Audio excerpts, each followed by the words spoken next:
Indrajit study point में आप सभी का स्वागत है। हम पढ़ रहे हैं एनसीईआरटी क्लास 12 अध्याय 1 ईंटें मनके तथा अस्थियां भाग 6, जिसमें हम नई तकनीकों तथा प्रश्न से पढ़ेंगे। जिसमें नए तकनीक क्या थे और कौन कौन से प्रश्न उस समय के बारे में जानने के बाद हमारे ख्यालों में आया, उसके बारे में जानेंगे। 1944 में भारतीय पुरातात्विक सर्वेक्षण के डायरेक्टर जनरल बने RIM व्हीलर ने इस समस्या का निदान किया। किस समस्या का निदान किया जानते हैं। व्हीलर ने पहचाना कि एक समान क्षैतिज इकाइयों के आधार पर खुदाई की बजाय टीलों के अस्तर विन्यास का अनुसरण करना अधिक आवश्यक था। तो टीलों के बारे में ये लोग उसका अनुसरण करके उसके बारे में और कुछ जाना, क्योंकि यह उन लोगों के लिए अधिक जरूरी था पहले वाला, बाकी सब बाद में था। साथ ही सेना के पूर्व ब्रिगेडियर, उस समय सेना के जो ब्रिगेडियर हुआ करते थे, तो ब्रिगेडियर के रूप में उन्होंने पुरातत्व की पद्धति में एक सैनिक परिशुद्धता का समावेश भी किया, जिसमें आपको आ जाएगा कि जितने भी सैनिक थे उनकी परिशुद्धता, अब वो कैसे क्या काम करेंगे कैसे नहीं करेंगे, उन सब के बारे में उनको सिखाया। आपकी शुद्धता क्या है उसके बारे में सिखाया, और जो चीज आप खोदोगे उसकी शुद्धता के बारे में, उसको साफ सफाई करके किस तरह देना है उसके बारे में सिखाया। सैनिकों को भी प्रोत्साहन दिया, उनको भी थोड़ा अंदर से इच्छा जगाया कि भैया आप भी करो, ये कर सकते हो। हड़प्पा सभ्यता भी भौगोलिक समस्याओं का भी हड़प्पा सभ्यता जो था उसकी भौगोलिक सीमाओं का आज भी राष्ट्रीय समीकरण, चाहे आज भी राष्ट्रीय सीमाओं से बहुत थोड़ा या कोई संबंध नहीं है। नहीं समझ में आया? फिर से बताते हैं। हड़प्पा सभ्यता की भौगोलिक सीमाओं का आज की राष्ट्रीय सीमाओं से बहुत थोड़ा कोई संबंध नहीं है। जिस तरह आज की राष्ट्रीय सीमाएं हैं, वैसे पहले जमाने में सीमाएं नहीं हुआ करती थी, मतलब बॉर्डर नहीं हुआ करता था। लेकिन उप महाद्वीप के विभाजन तथा पाकिस्तान के बनने के पश्चात सभ्यता के प्रमुख स्थल अब पाकिस्तान के क्षेत्र में है। तो हड़प्पा सभ्यता का प्रमुख जगह जो है आज पाकिस्तान में मिलता है। इसी प्रकार से भारतीय पुरातत्वविदों ने भारत में पुरावस्तुओं को चिन्हित करने का प्रयास किया। कच्छ में हुए व्यापक सर्वेक्षणों से, कच्छ में जो सर्वेक्षण हुआ उससे कई हड़प्पाई बस्तियां प्रकाश में आई, मतलब सामने हमें मिला। तथा पंजाब और हरियाणा में किए गए अन्वेषण से हड़प्पा स्थलों की सूची में कई और नाम जुड़ गए। कुछ नया नया उसमें मिलता रहा तो नाम जुड़ गया। हालांकि कालीबंगन, लोथल, राखीगढ़ और हाल में हुए धौलावीरे की खोज, वहां हुए अन्वेषण तथा उत्खनन इन्हीं प्रयासों का हिस्सा है। नए अन्वेषण अब भी जारी है, नया खोज अब भी जारी है। अभी भी कुछ ना कुछ होता ही होगा, उधर नहीं होने का सवाल नहीं आता है। इन दशकों में नए प्रश्न महत्वपूर्ण हो गए। यहाँ कुछ पुरातात्विक आमतौर पर सांस्कृतिक उपक्रम का पता चलता है।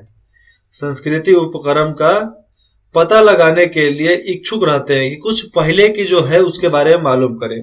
वही कुछ और विशेष पुरास्थलों की भौगोलिक स्थिति के पीछे निहित कारणों को समझने का प्रयास करते हैं। वे पुराने वस्तुएं रूपी निधि से भी जूझते हैं और उनकी संभावित उपयोगिताओं को समझने का प्रयास करते हैं, क्योंकि उनको समझने का प्रयास भी उनके लिए बहुत जरूरी हो जाता है। 1980 के दशक से हड़प्पाई पुरातत्व में अंतर्राष्ट्रीय स्तर पर भी रुचि लगातार बढ़ती रही। अंतर्राष्ट्रीय स्तर पर भी बहुत सारे लोगों की रुचि उसके तरफ आ गई 1980 में कि भैया जानो, हड़प्पा और मोहनजोदड़ो दोनों स्थानों पर उपमहाद्वीप के तथा विदेशी विशेषज्ञ संयुक्त रूप से कार्य करते रहे, और विदेशी बहुत लोग आ गए वहां पर काम करने के लिए। वे आधुनिक वैज्ञानिक तकनीकों का प्रयोग करते हैं, जिनमें मिट्टी, पत्थर, धातु की वस्तुएं तथा वनस्पति और जानवरों के अवशेष प्राप्त करने हेतु सतह का अन्वेषण और साथ ही उपलब्ध साक्ष्य के हर सूक्ष्म टुकड़ों का विश्लेषण सम्मिलित है। सब उसी में है। ये अन्वेषण जो है भविष्य में रोचक परिणामों की आशा दिलाती है। भविष्य में एक रोचक प्रणाली हो उसके बारे में एक आशा दिलाती है दिल में कि हाँ भैया इसके अनुसार चलोगे तो ठीक है। अंग्रेज आए तो हमें संविधान मिला, संविधान मिला तो हम जान मिला हमें, नहीं तो वही राजा का घिसे पिटी हमारा राज दरबार रहता, एक राजा रहता, बाकी उसके मंत्री लुटखोर रहते, उसके अलावा कुछ नहीं होता। अतीत को जोड़कर पूरा करने की समस्याएं। अब चलिए यहाँ पर जानते हैं कि अतीत को जोड़कर पूरा कैसे की गई और पूरा करने में समस्याएं क्या थी। जैसा कि हमने देखा है कि हड़प्पाई लिपि से इस प्राचीन सभ्यता को जानने में कोई मदद नहीं मिली है। हड़प्पाई लिपि से इसके बारे में मालूम करने के बारे में कुछ मालूम नहीं चला। जो भी लिखा हुआ मिला है उससे सभ्यता के बारे में जान ले वैसा तो हमें कुछ समझ में नहीं आया, बल्कि ये भौतिक साक्ष्य है कि हाँ भैया हुआ, जो पुरातत्वविदों को हड़प्पाई जीवन को ठीक प्रकार से पुनः निर्मित करने में सहायक होते हैं। ये वस्तुएं मृदभांड, औजार, आभूषण, घरेलू सामान हो सकती है, मतलब घर में जो रोजमर्रा का जिंदगी में इस्तेमाल होता है वो हो सकता है। कपड़ा, चमड़ा, लकड़ी तथा सरकंडे जैसे जैविक पदार्थ सामान्यतः सड़ जाते हैं, विशेष रूप से उष्णकटिबंधीय क्षेत्रों में जहां पर गर्मी, ठंडी, बरसात सब होती है। जो वस्तुएं बच जाती है, उस इलाके में जो वस्तुएं बच जाती है, और पत्थर, पकी मिट्टी तथा धातु, ये सब वहां पर बचने के लिए बचता है, बाकी सब खत्म हो जाता है। यह भी याद रखना आवश्यक है कि केवल टूटी हुई अथवा अनुपयोगी वस्तुएं ही फेंकी जाती थी। टूटा हुआ चाहे जिसका इस्तेमाल ना हो वही चीजें हम फेंक देते इधर उधर, तो वैसे ही चीजें वहां पर फेंकी हुई दिखाई देता है। अन्य वस्तुएं संभवतः पुनः चक्रीय की जाती है, फिर से उसका इस्तेमाल किया जाता है, रिसाइकलिंग किया जाता है। परिणाम स्वरूप जो बहुमूल्य वस्तुएं अक्षत अवस्था में मिलती है, थोड़ा थोड़ा कहीं कहीं मिलती है, या तो वे अतीत में खो गई थी या फिर संचयन के पश्चात कभी दोबारा प्राप्त नहीं की गई थी, बनाने के बाद फिर उसको मिला नहीं था, वही हमें आज देखने को मिलता है। अन्य शब्दों में कुछ खोजे प्रारूपिक, अन्य शब्दों में जाने तो खोजे प्रारूपिक की बजाय संयोगिक होती थी। मतलब समझो अब यहाँ पे जो कुछ भी खोजा जाता था तो वो प्रारूपिक नहीं था, ये एक संयोगिक था। मतलब हाँ संयोग के वश हमें मिल गया, ऐसा नहीं कि वहां पर दफनाया गया होगा, कोई आएगा खोजेगा मिलेगा, नहीं, संयोग बस मिल गया, भाग भरोसे, भगवान जाने मिल गया तो मिल गया, नहीं तो राम भरोसे। खोजों का वर्गीकरण। खोज करने के लिए क्या क्या किया गया। पुरावस्तुओं की पुनः प्राप्ति, पुरातात्विक उद्यम, मतलब उसको एक फैक्ट्री के रूप में ले लिया जाए, व्यापार के रूप में, तो पुरातात्विक उद्यम का आरंभ मात्र है। और इसके बाद पुरातात्विद अपनी खोजों को वर्गीकृत करते हैं, उसके बारे में जानते हैं और अलग अलग दिशा में ढूंढते हैं। वर्गीकरण का एक सामान्य सिद्धांत प्रयुक्त पदार्थों जैसे में पत्थर, मिट्टी, धातु अस्थित और हाथी दांत आदि के संबंध में होता है कि ये चीज हमें खोजना है। पहला हो गया, ठीक है, वर्गीकरण जब होगा तो पहले में ये। दूसरा हो गया अधिक जटिल कार्य वाला सामान, उनकी उपयोगिता के आधार पर होता था कि कैसे उसका उपयोग होगा। पुरातात्विकों को यह तय करना पड़ता है कि उदाहरणतः कोई पूरा वस्तु एक औजार है या एक आभूषण है या फिर दोनों, अथवा अनुष्ठानिक प्रयोग की कोई वस्तुएं हैं। ये देखा जाता है कि कोई उपयोग वाला है, कोई बिना उपयोग वाला है, अउपयोग। किसी पूरा वस्तु की उपयोगिता की समझ अक्सर आधुनिक समय में प्रयुक्त वस्तुओं से उनकी समानता पर आधारित होती है। किसी भी पूरा वस्तु जो होता है उसकी उपयोगिता के बारे में समझ कब आता है, जब उस समय के दौरान उस वस्तु के सामान्यता कुछ आधारिक कुछ हमें मिलता है, तब कि हाँ भैया ये उपयोगी सामान है। जैसे में मन के चकिया, पत्थर के फलक तथा पात्र, इसके स्पष्ट उदाहरण यहाँ पर देखने को मिलता है। आगे आता है पुरातात्विक किसी पूरा वस्तुएं, यहाँ पर लिखा है कि पुरातात्विक किसी पूरा वस्तु की उपयोगिता को समझने का प्रयास उस संदर्भ के परीक्षण के माध्यम से भी करते थे। जो भी पुरातात्विक थे, जो भी हो, पुरातात्विक में जो भी हो, मतलब पुरातात्विक वो सामान को ढूंढने वाले जितने भी कर्मचारी, तो वो सब पूरा वस्तुएं जो उनको मिलता था उसका वो लोग परीक्षण के हिसाब से, उस काल के परीक्षण के हिसाब से उसके बारे में मालूम करते थे। जिसमें वह मिली थी, जहां पर मिली थी उसके अनुसार वो सोचते हैं, क्या वे घर में मिली थी, नाले में मिली थी, कब्र में मिली थी, या फिर मिट्टी में मिली थी, उसके अनुसार वो लोग सोचना चालू करते थे। कभी कभी पुरातात्विदों को, जितने भी पुरातात्विक विभाग के लोग होते हैं, तो पुरातात्विदों को अप्रत्यक्ष साक्ष्यों का सहारा लेना पड़ता है, जो सही नहीं होता है। उदाहरण के लिए देखा जाए तो हालांकि कुछ हड़प्पा स्थलों से कपास के टुकड़े मिले हैं, उनका चाहे रुई का कुछ सामान मिला है, वह पहनावे के विषय में जानने के लिए हमें प्रत्यक्ष साक्ष्यों जैसे मूर्तियों के चित्रण पर निर्भर रहना पड़ता है कि चित्र को देखने के बाद समझ में आएगा कैसा क्या हुआ, कैसा क्या नहीं हुआ। ये देखो, ये जो मूर्ति बनाया है, ये मतलब वो लोग बोलेंगे कि क्या सोच कर बनाया होगा, हम लोग तो बोलते हैं, अभी हम लोग बोलेंगे क्या फालतू का कोई उसका मन लगा नहीं होगा तो बना डाला होगा। इसमें बताओ यार, देखने लायक क्या है? कुछ नहीं है, ना मूर्ति ढंग का है, ना मौले ढंग का है, फिर भी लोग देखते हैं। पुरातत्वविदों को संदर्भ की रूपरेखा को विकसित करना पड़ता है। हमने देखा है कि पहली प्राप्त हड़प्पाई मोहर को अब तक नहीं समझा जा सका है, जब तक पुरातत्वविदों को उसे समझने के लिए सही संदर्भ नहीं मिला, तब तक वो उसको नहीं समझ पाए। सांस्कृतिक अनुक्रम जिनमें वह मिली थी, जहां पर वह मिली थी, तथा मेसोपोटामिया में हुए खोजों की तुलना, दोनों के संबंध मिले हैं वहां पे। आगे आता है व्याख्या की समस्याएं, उनके बारे में कैसे बोला जाए उसके बारे में। तो पुरातात्विक व्याख्या की सीमाएं संभवतः सबसे अधिक धार्मिक प्रथाओं के पुनर्निर्माण के प्रयासों में सामने आती है। जैसे में आरंभिक पुरावस्तुओं को लगता था कि कुछ वस्तुएं जो असामान्य और अपरिचित लगती थी, ऐसे में संभवतः धार्मिक महत्व की होती थी, और इनमें आभूषणों से लदी हुई नारी मृण मूर्तियां, जिसमें से कुछ के शीर्ष पर विस्तृत प्रधान चाहे विस्तृत प्रसाधन थे, उसपे मतलब पूरा दिखा रहा है कि वहां पर गहना गुड़िया कपड़ा लता वो लोग पहने थे, उसके अनुसार से सोच सकते हैं कि भैया आगे भी कुछ हो सकता है। इन मातृदेवियों की संज्ञा, इनको मातृदेवी की संज्ञा दी गई है, कुल देवी की।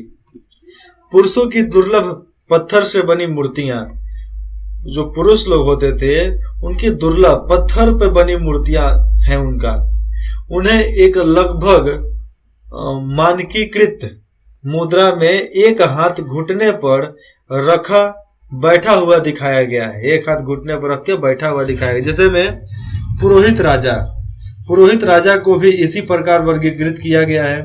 अन्य दृष्टांतों में संरचनाओं को अनुष्ठानिक महत्व का माना गया है कि भैया वो किसी अनुष्ठानिक पूजा पाठ के लिए उसको बनाया गया होगा।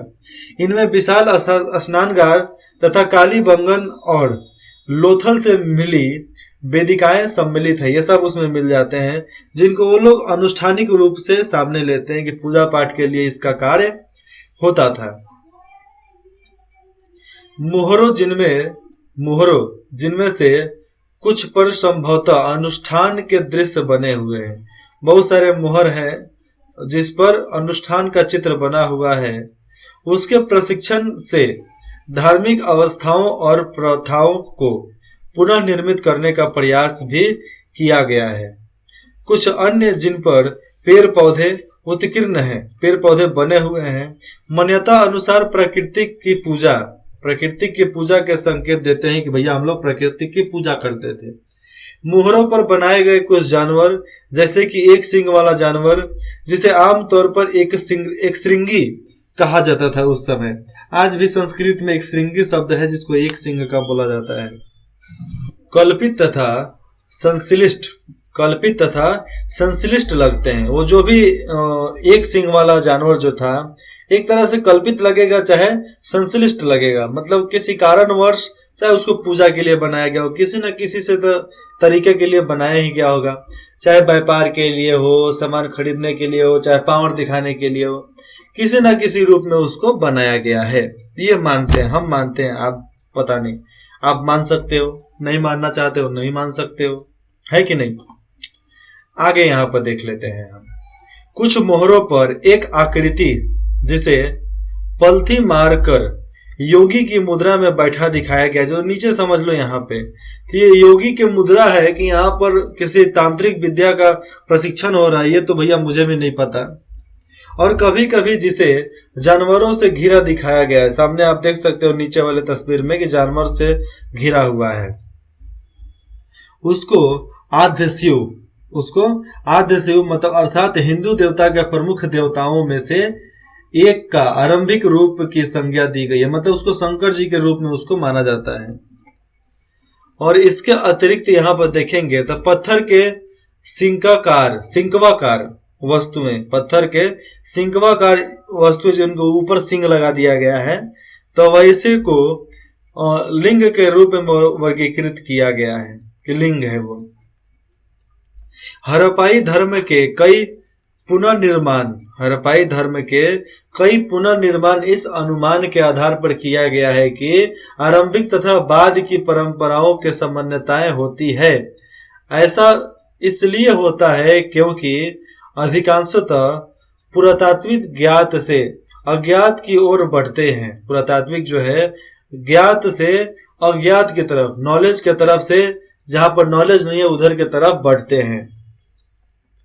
क्योंकि गलत रास्ता पकड़ोगे तो भैया गलत ही जाओगे, सही तो जाओगे नहीं, अर्थात वर्तमान से अतीत की ओर।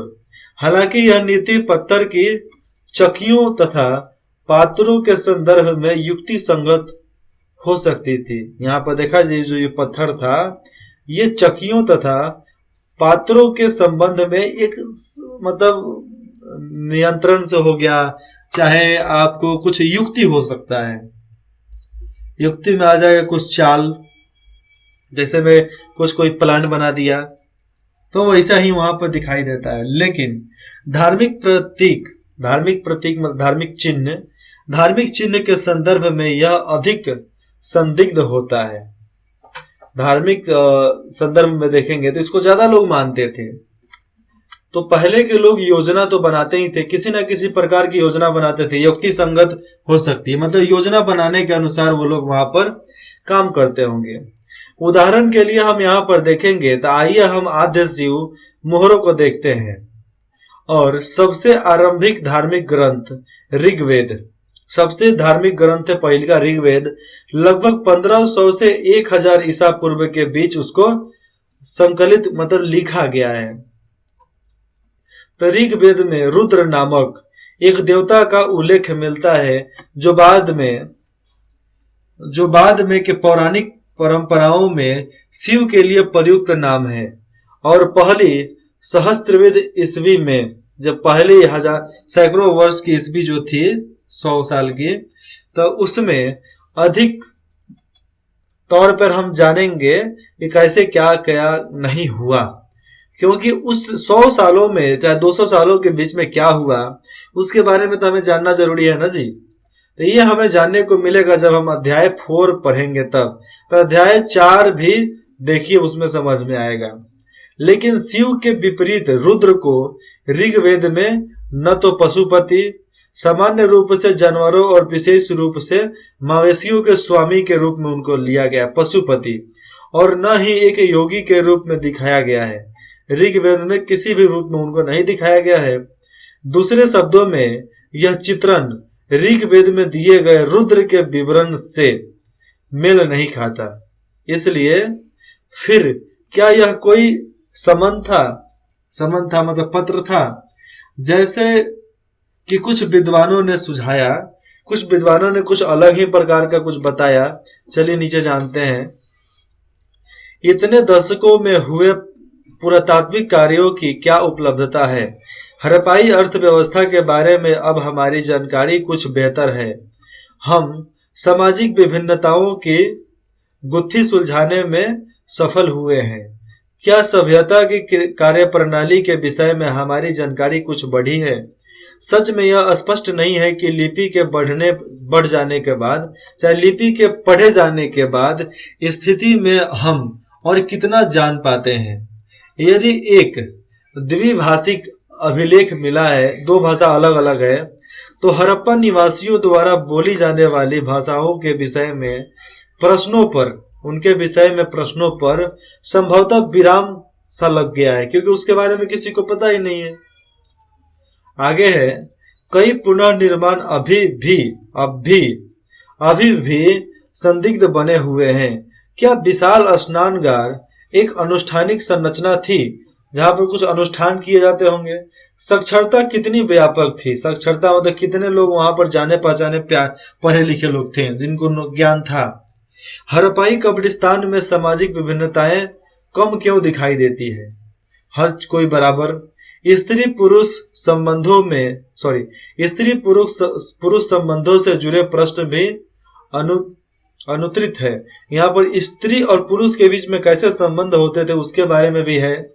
क्या महिलाएं मृत भांड बनाती थी या फिर केवल उन्हें रंगने का कार्य करती थी? जैसे कि आजकल दूसरे शिल्पकर्मियों के क्या कार्य थे? नाड़ी मृण मूर्तियों का क्या उपयोग था? लड़कियों की जो मूर्ति बनाई जाती थी उसका उपयोग क्या था? हड़प्पा सभ्यता के संदर्भ में स्त्री पुरुष संबंधों से जुड़े पहलुओं पर बहुत कम विद्वानों ने अन्वेषण किया है, उसके बारे में बताया है, और यह भविष्य में होने वाले कार्य के लिए पूरी तरह से नया क्षेत्र है। भविष्य में होने वाले पूरी तरीके से नया क्षेत्र है। और ऐसे ही खिलौने बनाकर बेचे जाते थे उस जमाने में। आप भी कभी लिए होंगे तो बता देना जी, क्योंकि हमें भी तो जानने का मौका मिले कि हमारे स्टूडेंट कैसे कैसे हैं, कितने खेले हैं। तो पक्की मिट्टी की खिलौना गाड़ी, ये मिट्टी का बना हुआ है। अब यहाँ पर देखते हैं काल रेखा में देखेंगे आरंभिक भारतीय पुरातत्व के प्रमुख कालखंड। तो आज से 20 लाख वर्ष वर्तमान से पहले, आज से 20 लाख साल पहले निम्न पुरापाषाण था। 80,000 साल पहले मध्यपाषाण, 35,000 साल पहले उच्च पुरापाषाण काल, 12,000 साल पहले मध्यपाषाण, 10,000 पहले नवपाषाण, 6,000 साल पहले ताम्रपाषाण, तांबे का पहली बार प्रयोग, 2600 ईसा पूर्व पहले हड़प्पा सभ्यता, 1000 ईसा पूर्व पहले आरंभिक लोहकाल महापाषाण समाधान, 600 ईसा पूर्व से 400 ईसा पूर्व तक आरंभिक ऐतिहासिक काल रहा। सभी तिथियां अनुमानित है, अनुमान लगाकर बताया गया है। और इसके अतिरिक्त उपमहाद्वीपों के अलग अलग भागों में हुए विकास की प्रक्रिया में व्यापक विधियां हैं। यहाँ दी गई तिथियां हर चरण में प्राचीनतम साक्ष्य को इंगित करती है। ठीक है। आलेख 2, हड़प्पाई पुरातत्व के विकास के प्रमुख चरण कैसे हुआ? हड़प्पा के लोगों का विकास कैसे हुआ, हम कब जाने उनके बारे में? तो 19वीं सदी 1875 हड़प्पाई मोहर का कनिंघम की रिपोर्ट। 20वीं सदी 1921 में माधव स्वरूप वत्स द्वारा हड़प्पा में उत्खननों का आरंभ। 1925 में मोहनजोदड़ो में उत्खननों का प्रारंभ हुआ। 1946 में RIS व्हीलर द्वारा हड़प्पा में उत्खनन। 1955 में SR राव द्वारा लोथल में खुदाई का आरंभ हुआ। 1960 में बीबी लाल तथा बीके थापर के नेतृत्व में कालीबंगन में गुजरात में उत्खननों का आरंभ। 1974 MR मुगल द्वारा बहावलपुर में अन्वेषणों का आरंभ हुआ। 1980 में जर्मन इतावली संयुक्त दल द्वारा मोहनजोदड़ो में सतह अन्वेषणों का आरंभ। 1986 में अमेरिकी दल द्वारा हड़प्पा में उत्खननों का आरंभ। 1990 में RS बिस्ट द्वारा धौलावीरा में उत्खननों का आरंभ हुआ। और उसके बाद से ऐसे ही हड्डी मिले, ऐसे ही कब्र मिला, ऐसे ही सब सोए हुए मिल गए। और यहाँ पर प्रश्न है, उत्तर दीजिए। लगभग 100 से 150 शब्दों में आपको उत्तर देना है। आप इसको पढ़ो और इसके अनुसार आप उत्तर यहाँ पर दे सकते हैं। आगे की बात मैं कर दूं तो ये 500 शब्दों में आपको जवाब देना है। तो आप जब इसको ध्यान से पढ़ोगे तो आराम से दे सकते हो। जैसे मैं ऊपर से बताता हूँ। हड़प्पा सभ्यता के शहरों में लोगों को उपलब्ध भोजन सामग्री की सूची बनाइए और इन वस्तुओं को उपलब्ध कराने वाले समूहों की पहचान कराइए। आप बता सकते हैं कि हड़प्पा सभ्यता के शहरों में लोगों को उपलब्ध भोजन सामग्री उनके गांव वाले लोगों से मिलता था और वहां से मिलने के बाद उन लोगों ने उसका इस्तेमाल अपने दैनिक कार्य के लिए किया। वह क्या खाते थे? हमारे जैसा चावल रोटी दाल तो खाते नहीं थे भैया। उनके पास ज्वार बाजरा मकई नहीं था, ज्वार बाजरा हुआ करता था। कंदमूल खाया करते थे, जो ऊपर आपको भाग 1 में देखने को मिलेगा। अब इसका मैं बताता हूँ। मोहनजोदड़ो की कुछ विशिष्टताओं का वर्णन कीजिए। मोहनजोदड़ो में कितने प्रकार के अलग अलग प्रकार के विशिष्ट बातें हैं उसके बारे में बताना है। जैसे में मोहनजोदड़ो बना कब, मोहनजोदड़ो का शुरुआत कब हुआ, मोहनजोदड़ो का व्यापार कब हुआ, मोहनजोदड़ो का नालानुका शहर कैसे बसा, उसका अंत कैसे हुआ, फिर अंत होने के बाद क्या खोज कार्य कैसे हुआ, उसके बारे में यहाँ पर आपको बताना है। जिसके बारे में आप आराम से 500 शब्दों में बता सकते हो। मैं तो खड़े खड़े बता दूं अभी, लेकिन ढूंढना आपको है, पढ़ना आपको है, एग्जाम आपको देना है, जानना आपको है। जब मैं बता दूंगा तो आप क्या करोगे? बात है कि नहीं। आगे मानचित्र कार्य है, जो आपके स्कूल के अनुसार मिले तो करो, नहीं तो छोड़ दो, कोई जरूरत नहीं है। लेकिन जो सही में यूपीएससी में जाना चाहते हैं, सही में आप एग्रीकल्चर फार्मर बनना चाहते हैं, सही में आप कुछ पुरातात्विक विभाग के लोग बनना चाहते हैं, पुलिस में जाना चाहते हैं, तो आप जरूर पढ़ो और ये सारे मानचित्र को दिमाग में फिट कर लो। आपको कुछ भी डाउट हो, दिक्कत हो, आप बेझिझक हमें कमेंट करके बता सकते हैं। इंद्रजीत स्टडी पॉइंट में जुड़ने के लिए आप सभी का बहुत बहुत धन्यवाद।